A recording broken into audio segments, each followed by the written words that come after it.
نحمده ونصلي على رسوله الكريم أما بعد فأعوذ بالله من الشيطان الرجيم بسم الله الرحمن الرحيم رب اشرح لي صدري ويسر لي أمري واحلل عقدة من لساني يفقهوا قولي۔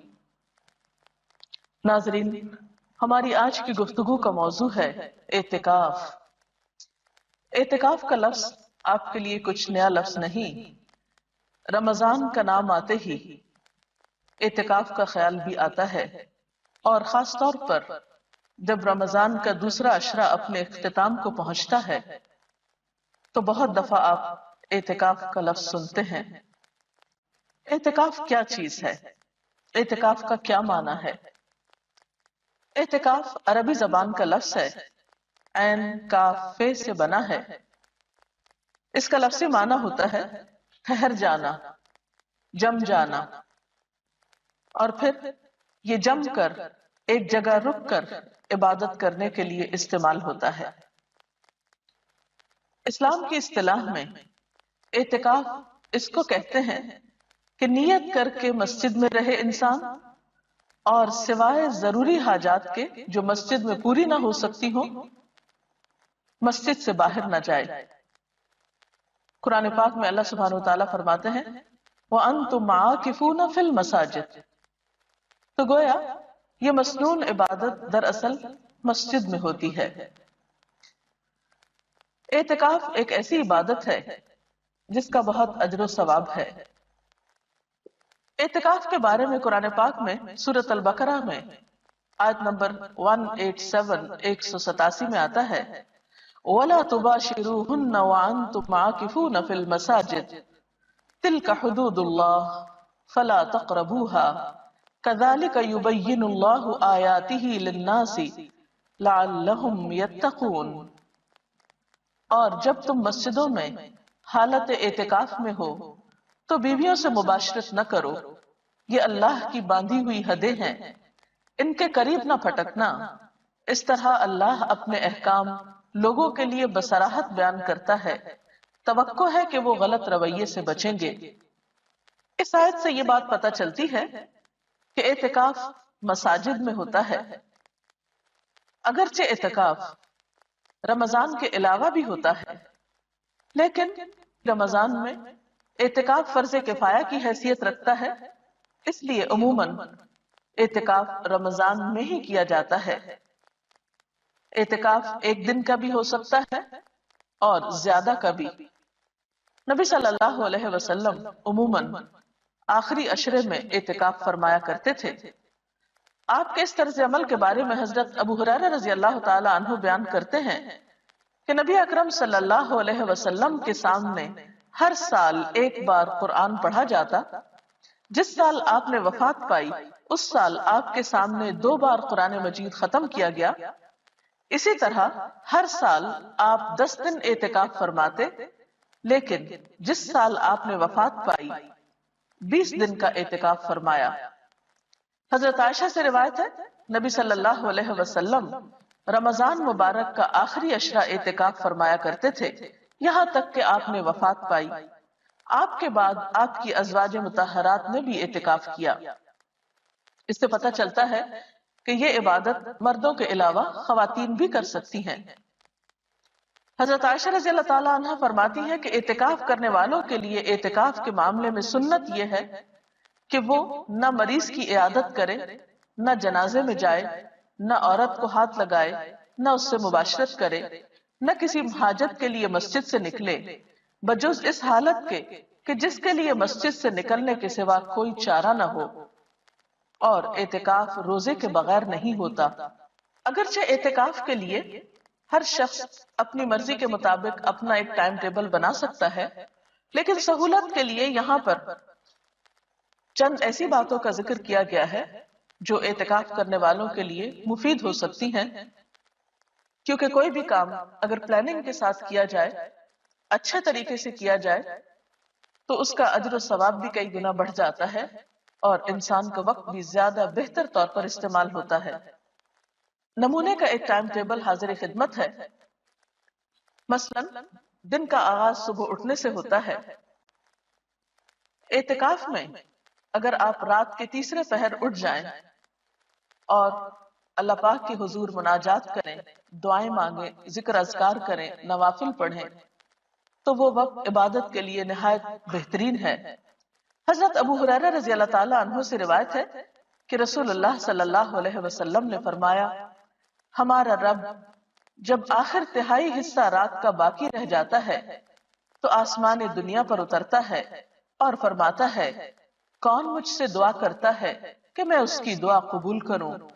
کون مجھ سے کچھ مانگتا ہے کہ میں اس کو دوں؟ کون مجھ سے گناہوں کی معافی چاہتا ہے کہ میں اس کے گناہ معاف کر دوں؟ اور ویسے بھی صبح کے اوقات میں سحری کے وقت استغفار اللہ کے مقرب بندوں کا شیوا ہے۔ اللہ سبحانہ وتعالی فرماتے ہیں اپنے نیک بندوں کے بارے میں کہ وَبِالْأَسْحَارِ هُمْ يَسْتَغْفِرُونَ، سحری کی گھڑیوں میں وہ استغفار کرتے ہیں، اس لیے اس وقت ذکر میں بہترین وظیفہ استغفار کا ہو سکتا ہے۔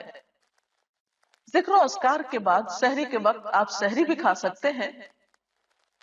اعتکاف میں کھانے پینے کی کوئی ممانعت نہیں۔ حضرت انس رضی اللہ تعالی عنہ سے روایت ہے کہ رسول اللہ صلی اللہ علیہ وسلم نے فرمایا، سحری کھاؤ کیونکہ سحری کھانے میں برکت ہے۔ اس کے بعد نماز فجر کا وقت آتا ہے۔ اگر خواتین گھر میں اعتکاف کر رہی ہوں تو ان کے لیے خاص طور پر فجر کی نماز میں لمبی نماز پڑھنا زیادہ مفید ہے۔ اس کے بارے میں حضور صلی اللہ علیہ وسلم کا طریقہ ہمارے سامنے ہے۔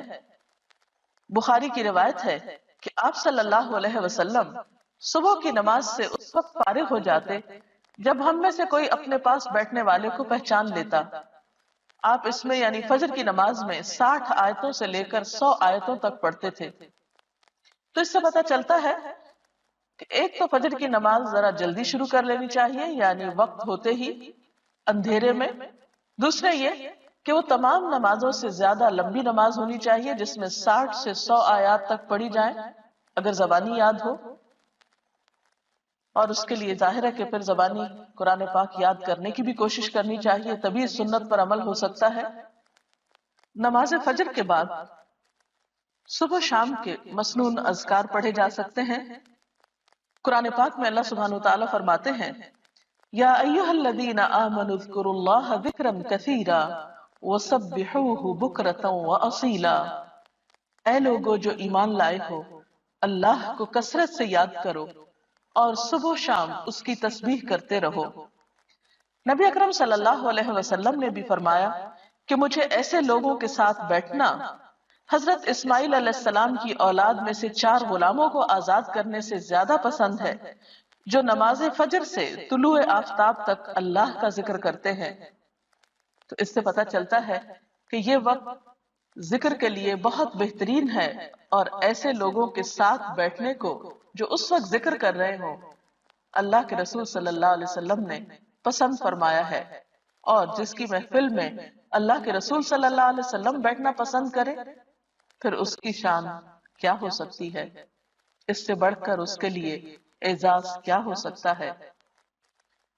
ان اذکار کے علاوہ اس وقت آپ قرآن پاک کی تلاوت کر سکتے ہیں، کیونکہ قرآن پاک کی تلاوت کے لیے بھی یہ وقت بہت موزوں ہے۔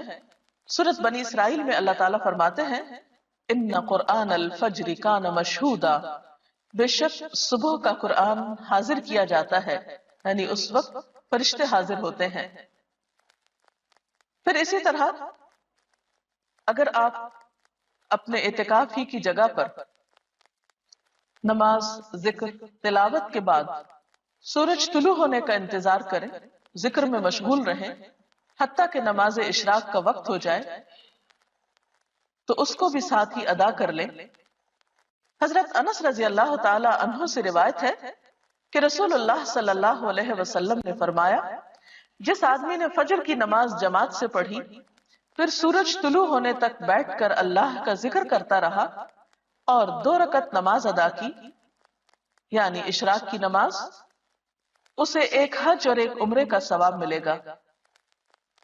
راوی نے کہا کہ رسول اللہ صلی اللہ علیہ وسلم نے فرمایا، پورے ایک حج اور ایک عمرہ کا ثواب، یعنی بہت ہی اجر و ثواب ہے اس وقت کی عبادت کا۔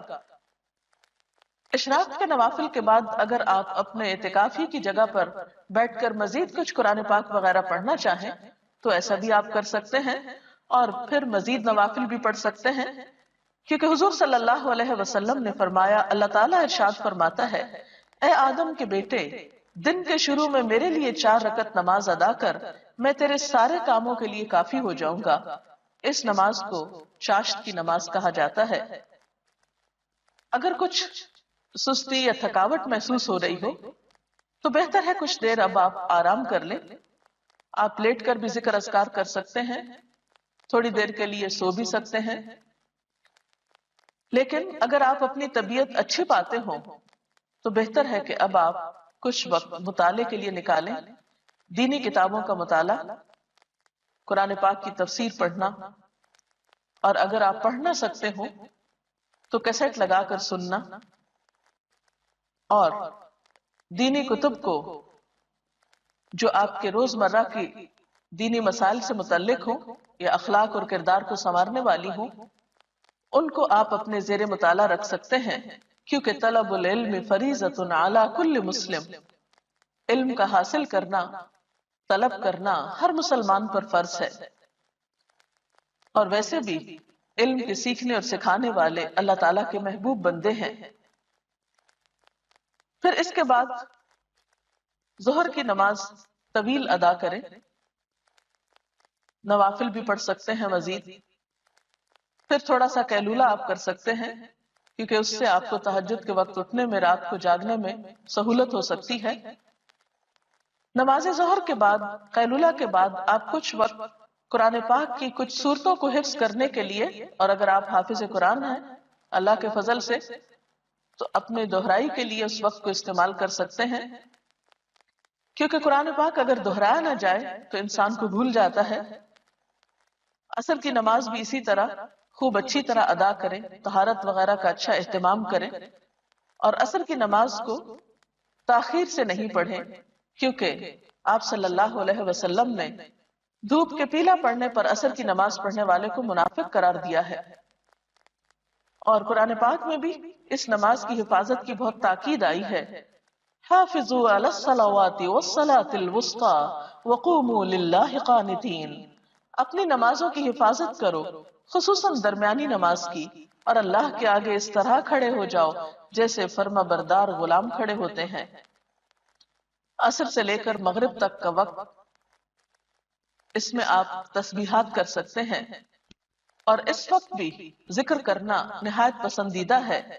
آپ نے فرمایا، مجھے ایسے لوگوں کے ساتھ بیٹھنا 4 غلام آزاد کرنے سے زیادہ پسند ہے جو نماز عصر سے غروب آفتاب تک اللہ کا ذکر کریں۔